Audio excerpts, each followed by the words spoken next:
Hey there, this is Dee. Welcome to Scaresbury Diaries, episode 3 of Horror Cookie series, where today we are talking about a case from Philippines, the Almazora cult murders. Philippines, an island group of over 7,000 islands, is a land of vibrant culture, rich history, and deep-rooted spirituality. Known for its stunning landscapes, crystal clear beaches, and misty mountains of north, Philippines also has a darker side.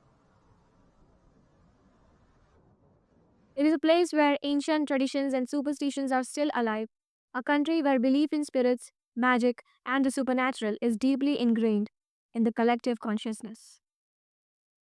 But beneath the surface of beauty and folklore, there exists a chilling story of a cult, bloodshed, and unspeakable rituals. This is the story of the Almazora cult murders.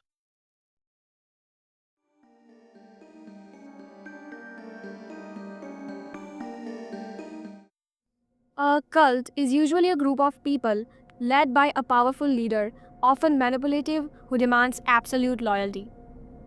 These groups often isolate their members from the outside real world, using psychological control, fear, and extreme beliefs to keep them obedient. In the late 1990s, a secretive cult began to form in the remote rural areas of the Philippines. This group, known as the Almazora cult, operated under the radar of both the authorities and the general public. Led by a leader who claimed to possess supernatural abilities, the cult began to gain followers through promises of wealth, protection, and power. But in exchange, the members had to offer something far more valuable: their loyalty and their very souls. The leader of the Almazora cult, whose identity remains a mystery to this day, preached a dangerous ideology, one that combined elements of dark magic, occultism, and extreme devotion. The cult believed that in order to gain favor with the gods, they had to perform rituals that included human sacrifice. Between 1997 and 1998, reports began to surface of several disappearances in rural areas surrounding the cult's known locations. These were not just any disappearances. These were the people who seemed to vanish without a trace, leaving behind only eerie clues. Family members and loved ones spoke of strange behavior and secretive gatherings, leading many to suspect that something sinister was happening. But it wasn't until the discovery of the first body that the truth began to unravel. The victim, a young woman, was found in a remote area, her body dismembered with strange symbols carved into her flesh.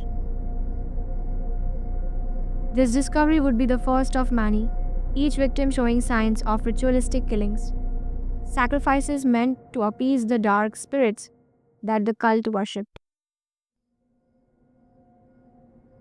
As authorities investigated further, the details became more horrifying. More bodies were discovered, each victim subjected to the same brutal treatment. It was clear that these were not random acts of violence. These were carefully planned, ritualistic murders, each one meant to serve a dark purpose. The cult's activities were shrouded in secrecy, with members taking oaths of silence and operating under the veil of religious devotion.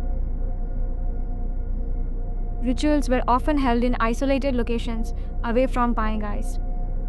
It's believed that the cult leader used mind control techniques, manipulating followers into carrying out these gruesome acts with promise of eternal power and protection from the evil.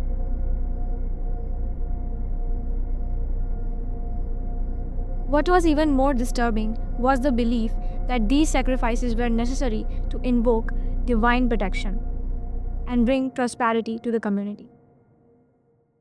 As the bodies piled up, rumors spread of blood rites, where the cult would consume the blood of their victims in an attempt to absorb their strength and extend their own lives.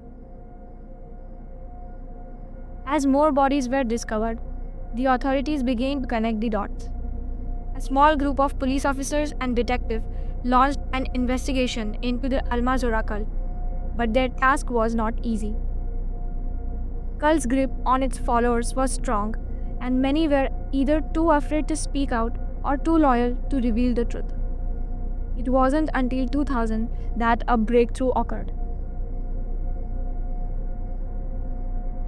A tip-off led authorities to a remote compound where the cult members had been hiding. Inside, they found disturbing evidences, ritualistic tools, blood-stained clothing, and books filled with occult knowledge.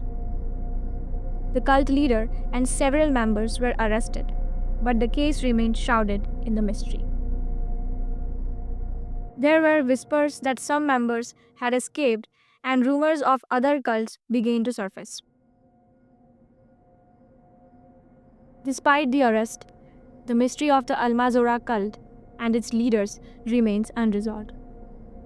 Many questions still linger around, such as how many victims were there really? What happened to the cult members who managed to escape?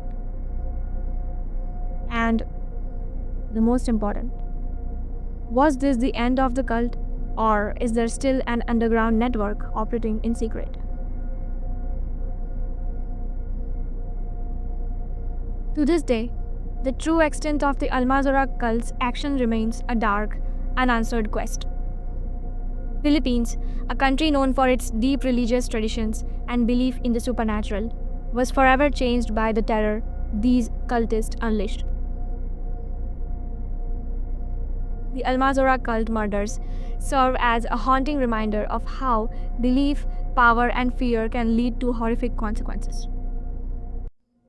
As society continues to deal with the aftermath of this chilling case, we are left with one more haunting question. How many more dark secrets still lurk in the shadows, waiting to be uncovered?